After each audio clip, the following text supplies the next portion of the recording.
binigyan natin peso. Sharding board. Dahil sa lahat ng kanyang mga exam, nag-graduate na ng grade 6 sa susunod na buwan. Legit pa. Legit natin dito. Sila na kasi itong ano gumana. Sa palang pinasan niya kawayan para bayan. Legit ko lang ito dito. Wala yung chest strap ko eh. Nasa ibang bahay ako. Tutok ko na dito. Nakabit na natin. Let's go pa natin. Sa bahay, hindi ipinahalaga. Nakabit ko na yung over. Testing ko muna bago ko yung tornilyo. Testing natin. Ayan.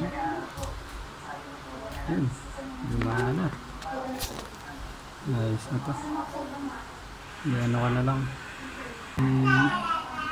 Tornilyo ka na. Thank you. Kailangan mo rin ng board. Ilagay ko na lang sa yellow basket.